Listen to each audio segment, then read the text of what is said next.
Assalamualaikum warahmatullahi wabarakatuh. Halo semua, selamat datang di channel YouTube saya. Dan pada video kali ini, saya ingin mengajak kalian untuk berkenalan dengan larutan serbaguna atau yang dikenal juga dengan istilah ekoenzim. Dan konsep pembuatan ekoenzim ini sangat cocok buat kalian yang ingin mencoba untuk mengubah sampah menjadi berkah. Nah, caranya seperti apa? Tonton terus videonya sampai selesai. Oke, sebelum lebih jauh, saya ingin mencoba untuk menjelaskan apa itu ekoenzim.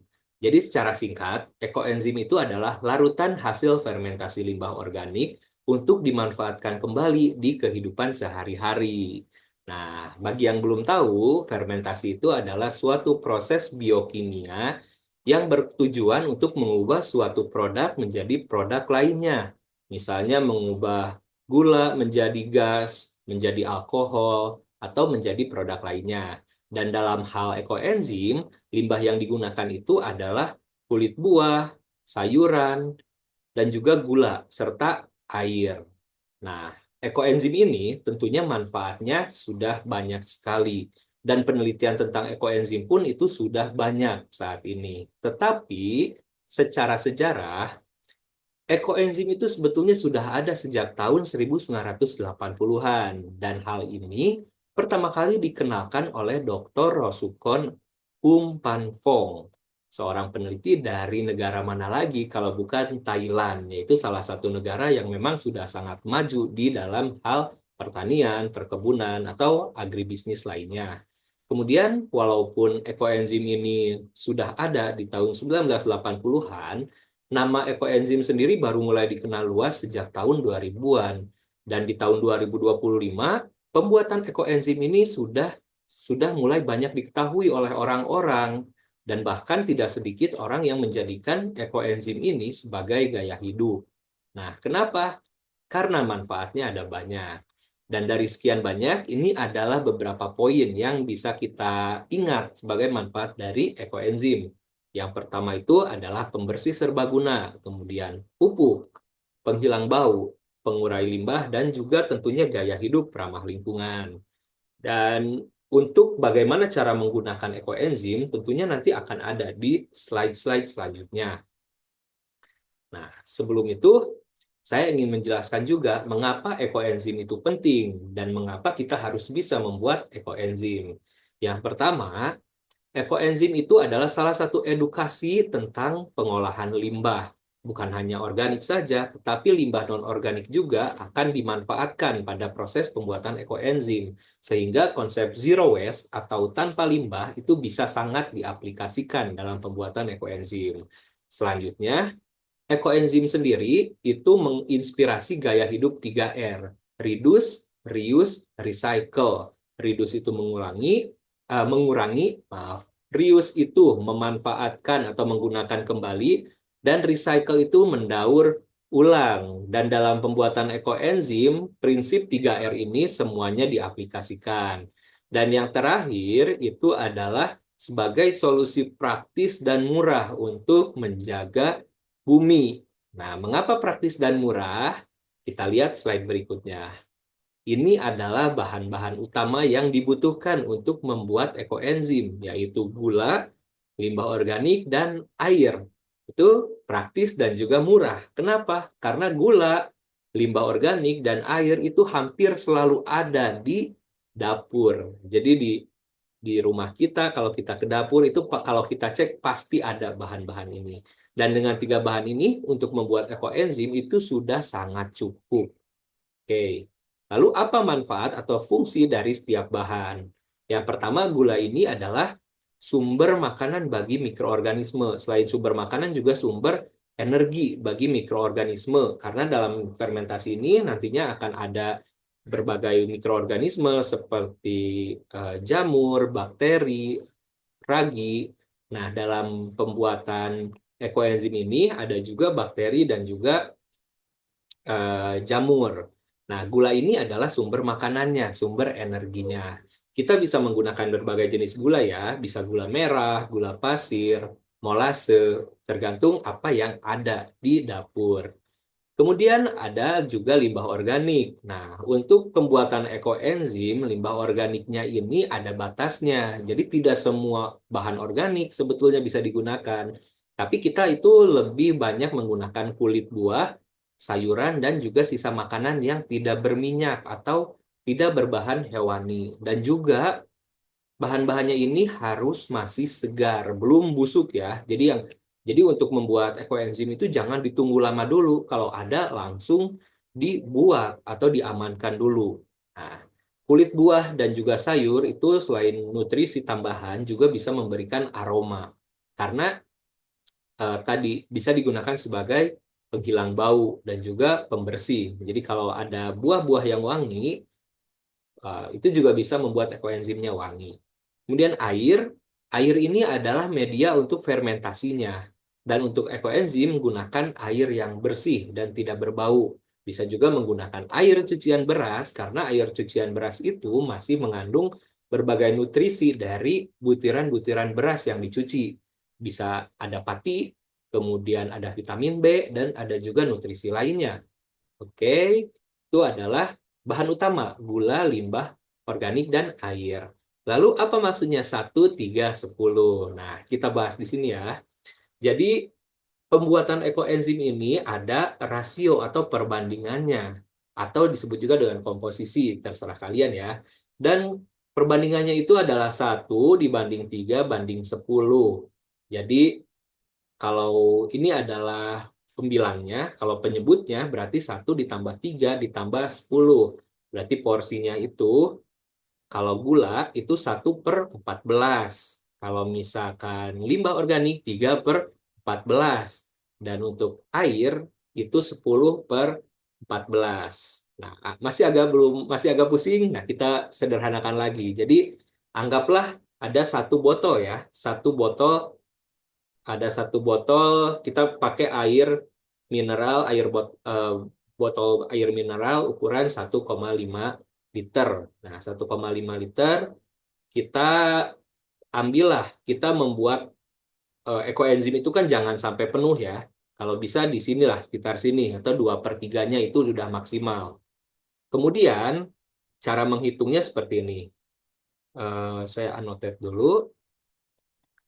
Misalnya, tadi kita akan membuat 1,4 liter. Nah, 1,4 liter.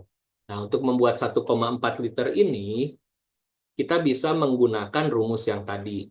Nah, yang pertama itu adalah air. Misalkan kita lihat air. Air itu porsinya 10.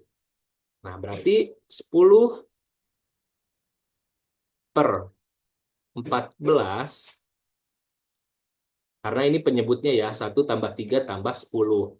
Dikali jumlah yang ingin kita buat, 1,4.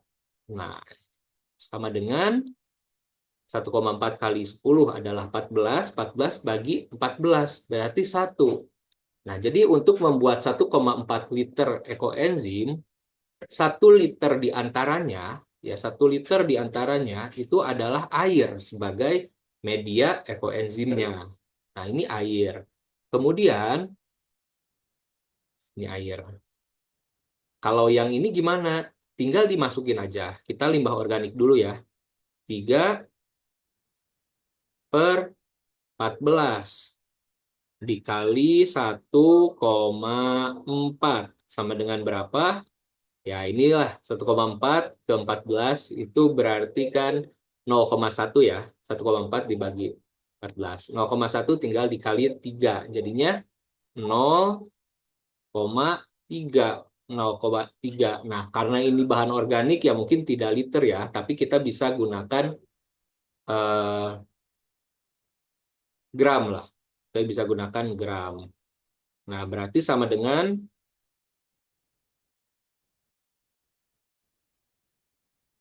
nah ini 0,3. Kita masukkan dulu yang ini. Satu, bukan 0,3 gram ini. Ini ada salah, saya salah sebut. Kita kalikan dulu 100. 1000. Nah, jadi untuk limbah organiknya itu adalah 300 gram. Jadi tadi kan awalnya kilo, misalkan setaranya dengan 1 liter adalah 1 kilo. Jadi kita ubah dulu ke 1000 gram, kemudian dikali dengan 0,3, hasilnya 300 gram. Nah, untuk gula, 1/14 dikali 1,4 sama dengan, langsung aja 0,1 dikonversi lagi jadi 100 gram. 100 gram. Oke, maaf kalau tulisannya jelek karena saya langsung pakai mouse. Jadi dalam 1,4 liter ekoenzim ini, kita akan membutuhkan 1 liter air, 300 gram bahan organik, dan 100 gram gula. Nah, ini adalah rumusnya. Gimana kalau bikinnya itu 2 liter misalnya? Ya, tinggal ganti aja. 1,4-nya diganti jadi 2. Kemudian kalau 10 liter, ya tinggal kali jadi ubah jadi 10. Seperti itu kurang lebih. Jadi bisa kalian hitung sendiri. Tapi kalau bingung, untuk sudah banyak juga website yang menuliskan artikel tentang rasio dan juga perbandingan bahan-bahan kalau kalian ingin membuat ekoenzim dengan ukuran tertentu. Oke, itu ya kurang lebih, mudah-mudahan paham. Sekarang kita hapus dulu dan kita akan lanjut ke slide berikutnya. Nah, tahap pembuatan ekoenzim. Untuk proses pembuatannya sendiri, saya sudah buatkan video khusus agar jelas tutorialnya. Tapi di presentasi ini saya akan menjelaskan eh, tahapan secara umum. Nah, jadi secara umum ada 6 tahap. Yang pertama adalah persiapan alat dan bahan. Kedua itu proses pemotongan atau pencacahan sisa-sisa sampah organik. Nah, kemudian sebentar, untuk alat dan bahan itu tadi bahannya udah. Untuk alatnya itu ada botol bekas, kemudian pisau, timbangan, ada juga talenan, dan lap ya, lap atau tisu. Nah, setelah dikumpulkan, kan kita tidak mungkin ya memasukkan kulit buah yang ukuran besar ke dalam botol. Jadi perlu kita potong kecil-kecil. Tapi selain agar cukup, sebetulnya manfaat dipotong sendiri itu adalah agar lebih mudah terurai. Kemudian nutrisinya juga jadi lebih mudah bercampur ketika dipotong kecil-kecil. Dan tentunya ketika dipotong kecil-kecil itu akan menimbulkan wewangian ya. Nah, ini contohnya sampah organik. Nah, tetapi karena ini adalah ilustrasi, sekali lagi ditekankan untuk proses ekoenzim itu hindari yang bahan-bahan hewani. Jadi cukup dari sayur, buah, ini telur itu tidak perlu. Dan yang selanjutnya, setelah dipotong kecil-kecil, campurkan semuanya, masukkan air, gula, dan juga sampah organik ke dalam botol. Simpan selanjutnya, yang keempat, simpan botol selama 3 bulan. Nah, jadi ketika sudah masuk ke dalam botol, itu tidak langsung jadi ekoenzim. Butuh waktu sekitar 3 bulan dulu untuk proses pembuatan atau proses fermentasinya. Nah, setelah 3 bulan, kita pisahkan sisa-sisa bahan padat atau limbah padat dan cairannya. Nah, untuk limbah padatnya itu bisa dijadikan pupuk kompos, dan cairannya itu sudah menjadi ekoenzim yang bisa digunakan untuk berbagai hal. Apa saja yang bisa digunakan atau dimanfaatkan dari ekoenzim? Nah, inilah beberapa fungsinya. Pembersih serbaguna, bisa untuk membersihkan piring, bisa untuk membersihkan lantai. Tapi ekoenzimnya itu nggak langsung ditumpahin ke lantai gitu ya, atau ditumpahin ke piringnya, enggak. Jadi ada lagi rasionya. Kalian campurkan 1 bagian ekoenzim dengan 10 bagian air. Nah, seperti tadi dihitung lagi, kalau misalkan 1 liter air, misalkan untuk pembersih lantai, ya berarti kan tinggal dibagi aja. Dibagi, jadi 10/10 itu jadi 1 liter. Kalau 1, jadi berapa tadi? Sama dengan yang eh, si si rumus membuat ekoenzim tadi. Jadi bisa jadi 100 ml saja sudah cukup, sedikit ya. Itu paling di beberapa kali ditumpahin ke tutup botolnya, terus kalian masukkan ke air, campurkan, lalu kalian bersihkan lantai atau piring. Dan jumlahnya itu sebetulnya bisa 10 sampai 20 bagian air, tergantung kalian butuhnya untuk apa dan jumlah yang ingin dibersihkannya seperti apa. Selanjutnya juga yang umum itu ekoenzim digunakan sebagai pupuk cair alami. Nah, kalau ini lebih beda juga ya, cair campurannya. Campurkan 1 bagian ekoenzim dengan 50 sampai 100 bagian air, lalu semprotkan. Sama, tidak langsung disiram ke tanaman, tapi campur dulu dengan air, masukkan ke alat penyemprot, kemudian semprot. Dan untuk pupuk kandangnya, bukan pupuk kandang, pupuk komposnya, itu kalian bisa langsung campurkan saja dengan tanah, karena akan mudah terurai setelah proses fermentasi. Fungsi lainnya apa? Nah, tadi kan ada penghilang bau. Jadi kalau kalian punya hewan peliharaan, kalian bisa digunakan untuk membersihkan ya. Caranya disemprot aja kayak pupuk yang tadi kalian semprotkan. Kemudian kalau jumlah ekoenzimnya banyak, nah itu bisa digunakan untuk membersihkan air sungai. Bukan membersihkan dari sampah ya, tetapi lebih eh, bertujuan untuk menjernihkan air dari limbah-limbah cair yang sudah terkontaminasi pada air. Tapi tentunya harus banyak, karena kan jumlah air di sungai dan danau itu banyak ya. Jadi kalau 1 botol kayak gitu ya, itu kurang bermanfaat atau kurang berdampak. Oke, jadi itu adalah fungsi-fungsi yang umum di kehidupan sehari-hari. Sebetulnya masih banyak, kalian bisa cari videonya, bisa googling lagi, bisa baca referensi lain. Silahkan.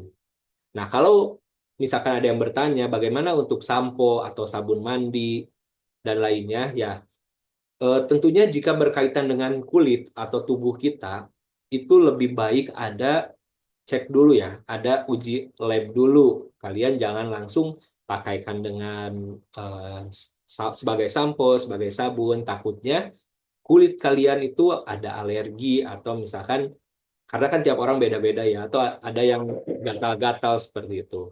Tapi secara umum fungsinya eh, sudah bisa dilihat. Dan kalau kalian adalah pemilik kulit sensitif, gunakan juga sapu tangan saat menggunakan pembersih ya, apapun ya, tidak tidak hanya produk ekoenzim. Kalau ekoenzim ini sebetulnya bahannya alami semua, tapi ya kalau lebih aman silahkan gunakan sapu tangan. Oke, setelah fungsi, nah ini ya, sebelum diakhiri ada catatan penting. Ketika ekoenzim itu disimpan, simpanlah di tempat yang teduh, jangan sampai terkena sinar matahari langsung atau ultraviolet langsung. Karena sinar matahari itu akan bisa merusak proses fermentasinya. Begitu. Jadi simpan saja di dapur, di bawah laci atau seperti itu. Karena itu akan membuat proses pengasamannya lebih cepat. Kemudian, jika ingin membuat larutan pembersih, gunakan kulit buah yang segar. Tadi saya sudah sebutkan ya. Dan kalian juga bisa membuatnya dengan lebih tertata. Misalnya, kalian ingin membuat ekoenzim aroma mangga. Silahkan gunakan hanya kulit mangga. Jadi nanti ketika sudah jadi, itu aromanya akan aroma mangga. Kemudian buah naga saja. Tapi kalau kalian ingin campurkan, tidak apa-apa. Yang penting kulit buahnya segar dan belum ada yang busuk. Kemudian larutan ekoenzim ini jangan sampai memenuhi botol. Jadi sisakan batas ya. Ada yang bilang 2/3 maksimal, ada yang bilang lebih juga nggak apa-apa. Yang penting nggak penuh. Karena pada 1 bulan pertama itu kita harus membuka botolnya setiap hari. Karena proses fermentasi ini kan menghasilkan gas. Jadi kalau kita buka itu kayak soda, keluar gas. Nah, tapi kalau kalian hari pertama buat, tunggu 24 jam, kemudian kalian buka, keluar gas, itu berarti pertanda proses fermentasinya berjalan. Dan setelah 3 bulan baru bisa kalian gunakan. Jadi kalian buka tutup botolnya itu ya setiap hari selama bulan pertama. Kalau setelah 1 bulan, mungkin bisa beberapa minggu sekali dibuka pun itu nggak apa-apa. Itu adalah catatan, jadi jangan lupa ya. Kalian bisa catat, kalian ingat. Oke, nah itu saja ternyata yang bisa saya sampaikan terkait ekoenzim ini. Mudah-mudahan setelah kalian berkenalan dengan ekoenzim ini, kalian bisa tertarik untuk membuatnya. Dan kalau kalian masih bingung bagaimana cara membuatnya, saya juga sudah mempersiapkan video tutorial cara membuat ekoenzim. Oke, itu saja yang bisa saya sampaikan. Terima kasih banyak atas perhatiannya. Sampai jumpa dan jangan lupa subscribe. Wassalamualaikum warahmatullahi wabarakatuh.